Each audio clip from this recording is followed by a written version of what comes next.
Tingnan mo, Maria, may brace ako. Ha? Ganyan ba yung braces? Hindi naman ganyan yun. Baka laruan lang yan.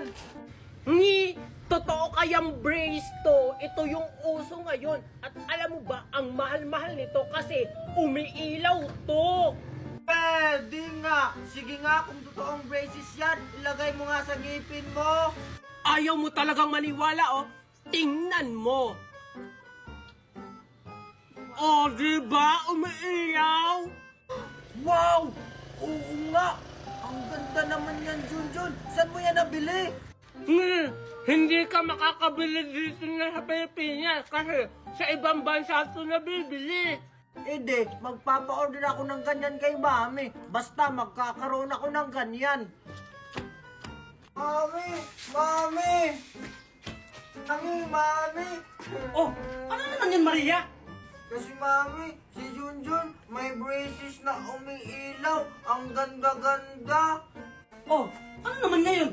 Pinapainggit sa akin kasi sabi niya hindi daw natin kayang bilhin yun kasi mahal yun. No, hindi natin mabibili yun. Bakit? Magkano ba yun? Tsaka, saan nyo nabibili? 1,000 po. Ano? Mura lang naman pala eh. Sige, bibilan kita. Hindi po 1,000 pesos, Mami. $1,000 po. Kasi sa ibang bansa po yun nabibili. Mahal pala. O sige, hindi tayo magpapatalo. Bibilhin natin yon. Talaga, Mami? Yay! You're the best, Mami! Hello? Hello po, Ma'am. Ano po yung order nyo? Pa-order nga po ako ng braces na umiilaw. Ilan po, Ma'am? Isa lang. Magkano ba yan? Sige, wait lang po. $1,000 lang po, Ma'am. Ano? Meron bang installment yan? Ay, wala po, Ma'am. Ay, ganun ba? O sige, pa-order ako ng isa. I-deliver nyo na lang po COD. Ngayon na. Sige po, Ma'am. Maghintay na lang po kayo ng 5 minutes. Darating na po yung order nyo. O sige po, salamat. Hoy, Angel, tingnan mo, may bago akong laruang pusa. Ang pangalan niya, Tom. Tapos nagsasalita pa. May laruan ba nagsasalita? Sige nga, tanungin mo nga kung maganda ako.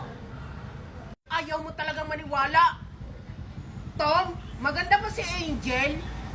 Oh, ba't hindi nagsalita? Sinungaling ka pala, Junjun eh. Oh, di ba nagsasalita? Ha? Sinungaling pala yung laruan mo, Junjun eh. Maganda kaya ako, sabi ni Mami.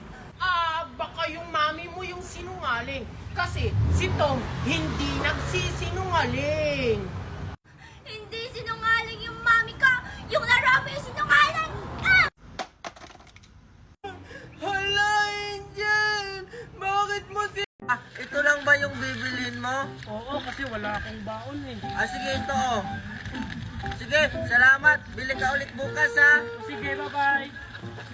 Hala, si Mimay at saka si Junjun. Sakto, bibintahan ko sila. Oy, Mimay! At saka Junjun! Maria? Bili na kayo ng paninda ko. Mura lang to. Ano naman yung mga binebenta mo, Maria? Oo nga. Marami akong binibenta dito. Ito, watermelon na lollipop, tsaka itong ice ball, tsaka ito pa, ice candy, tsaka marami pa dito. Okay, class. Good morning. Bakit kaya naka-face mask si ma'am?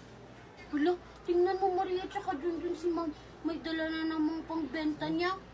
Parang hindi ka na naman nasanay, Mimay. Okay, class. Pass your assignment. Wala, may assignment daw tayo. Parang wala naman. Ma'am, wala naman tayong assignment, Wala ba akong binigyan na assignment? Bago tayo magsimula ng klase. Class, may mga produkto ako dito. Kaya bumili na kayo. Oh, diba? Sinasabi ko na nga ba? Tingnan mo, hindi na naman yan makakapagturo. Yan nga yung maganda, Mimay. Wala tayong klase. Tapos makakalimutan pa niya na may exam tayo. Uy, basta bumili kayo, ha? Uy, bumili ka.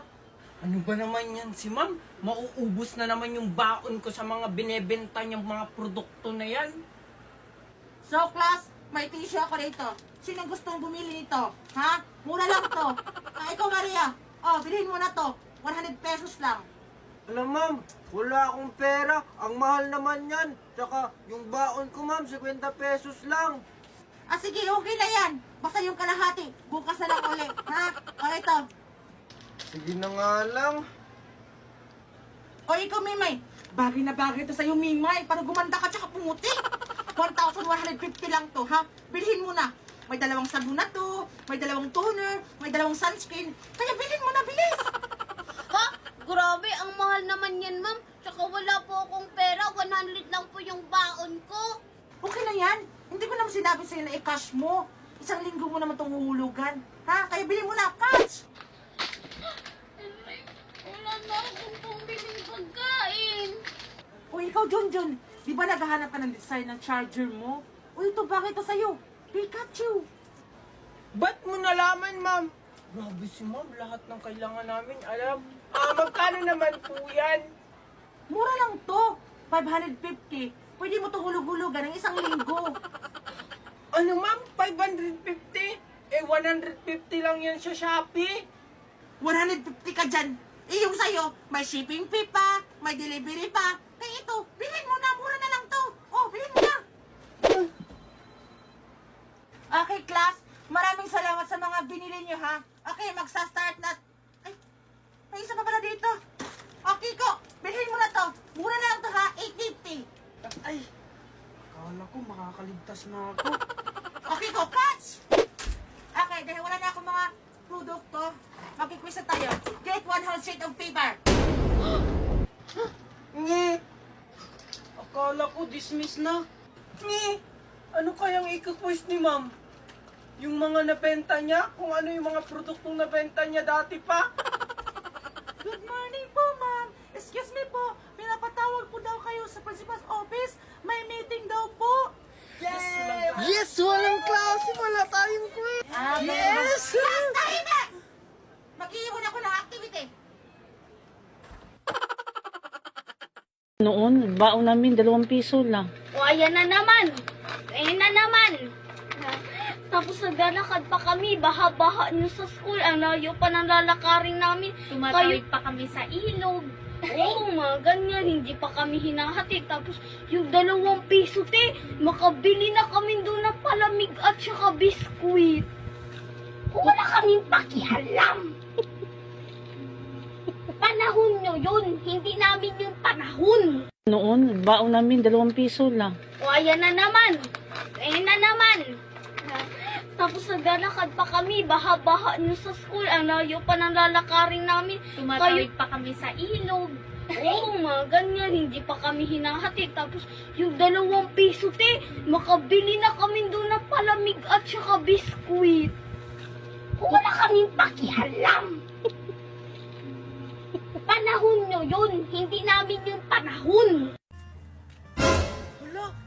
Wala, shit, na pala, late na pala ako. Kuya Guard, sorry po na late po ako. Pwede pa po ba akong pumasok? Late ka namang bata ka. Bawal ka nang pumasok. Sige na, Kuya Guard. Kuya Guard, gusto mo, bigyan kita ng pangmeryenda mo. Ito, oh. Ay, joke lang yan, John. 5 minutes ka pa lang naman late eh. Pwede ka pang pumasok. Yan ang gusto ko sa'yo, Kuya. Mabilis kang kausap. Eto po, oh. Thank you, Junjun. Sige, pwede ka nang pumasok. Huwag ka nang sumayaw. Thank you, Kuya Guard. Wait lang, Junjun. Bakit po? Bakit ang dami mong pera? Tsaka may laptop ka pa. Diba dati wala? Kasi Kuya Guard, kasasahod ko lang, kaya nakabili ako ng laptop. Sahod? Anong pinagsasabi mo? Diba estudyante ka lang? Sahod ko po yun sa pagla-live ko. Kahit po estudyante ako, nagla-live lang po ako. Sumusweldo po ako buwan-buwan. Ano yun, Junjun? Pwede mo ba akong turuan? Sige Kuya Guard. Kasi mabait ka naman sa akin. Ganito lang yan. Una, i-click mo lang yung link ko sa bio. Pagkatapos, mapupunta ka sa Play Store or App Store. Ayun, may makikita kang apps. I-download mo. At pagkatapos mong i-download, gumawa ka ng account. Pwede mo siyang i-connect sa FB, cellphone number mo, or Gmail. At ayun, pwede ka na mag-live at kumita ng 30 hanggang 50k monthly. Ganun lang pala yan, Junjun. Nakita ko na yan sa kapitbahay ko. Kaya pala, nagla-live siya tapos ngayon, nakapagawa na nga ng bahay. Oo, Kuya Guard. Kaya i-download mo na yung link ko sa bio. Kuya Guard, pwede na ba akong pumasok? Sige, Junjun, pumasok ka na, baka malate ka. Sige. Thank you, Kuya Guard. Salamat. Basta Manong guard, wag! Bakit ka umiilag? Malamang iilag kasi papaluin mo ko. Bakit mo ba ako papaluin? Ano bang kasalanan ko? Kumpleto naman ako, may idea ko. Hindi naman kita papaluin. Hindi mo ba alam ang patakaran dito sa school? Patakaran? Ano ba yung patakaran? Ngayon na kasi ako pumasok. And kasi hindi kayo pumapasok. Bago ka pumasok ng school, kailangan muna sumayaw ka ng yo-yo-yo-yo. Yan yung bagong patakaran ngayon. Ay, ano na ba ngayon ang bagong patakaran? Oo, kaya ito na. Very good. Sige, pwede ka nang pumasok. Thank you pa! Sige, pasok. Thank you, Okay, Manong next. Guard. Okay, very good. Aling Magna? Junjun, hanggang maaga umuwi ka na. Hindi ka makakapasok. Ano pong pinagsasabi niyo, Aling Magna? Bakit? Ikaw po ba yung guard dito? Oo, ako ang guard dito. Hanggat ako ang guard dito, hindi ka makakapasok. Dukha! Ano? Tabi nga dyan, Junjun, papasok na ako. Ang Ninang Magna, papasok na po ako, ha? Mimay, pumasok ka na. Thank you, Magna. At ikaw ha, umuwi ka na doon. Okay ka lang, Alexa. Manong Guard, palabasin mo na po kami kasi kailangan lang umuwi ni Alexa. Kasi namamasla na po ako. Wala pa naman alas 4. Mag-antay kayo hanggang alas 4 para makalabas na kayo. Tsaka, si Alexa lang naman yung namumutla. Kaya siya lang dapat lumabas. Nag-iisip pa ba, Manong Guard? Nangihina nga si Alexa o kailangan ng katulong at saka alam na kami ng teacher namin at principal kaya pwede ba palabasin nyo na kami o baka mamatay dito si Alexa? Oo nga, Manong Guard. Ano ka ba? Hindi ba kayo makapag-antay? Malapit na yung labasan, 30 minutes na lang. Sige na kasi, Manong Guard. Palabasin mo na kami. Ang sarap po talagang katawan. Naghihingalol na si Alexa, oh. Tapos hindi mo kaya mamalabasin? Wala akong pakialam. Sumusunod lang ako sa patakaran dito. Di ba may clinic tayo doon? Doon na lang dalhin. Wala nga ang clinic, Manong Guard. Kaya nga pinalabas kami ng teacher tsaka ng principal. Ano ka ba? Hindi ka ba naiisip? Ang kulit mo talaga, Manong Guard. Pag to natigok, Manong Guard, ikaw ang magpapalibing nito ha. Ikaw yung bibili ng kabangat, ikaw magpapakape ha. Ay, ang uwi mo naman, Junjun. Tigok agad. O sige, nasan yung waiver na pwede na kayong lumabas? Hindi ka ba nag-grade to, Manong Guard? Mag-aaksaya pa ba kami ng oras gumawa ng waiver? Eh, tingnan mo, oh. Naghihingalo na nga yung classmate namin. Hindi mo ba alam kung ano yung emergency? Emergency nga, emergency! Kayo yung hindi nag-grade to. Hindi nyo ba alam yung patakaran dito sa school? Ha? Ha? O sige, si Alexa lang yung pwedeng lumabas. Ganon? Oh!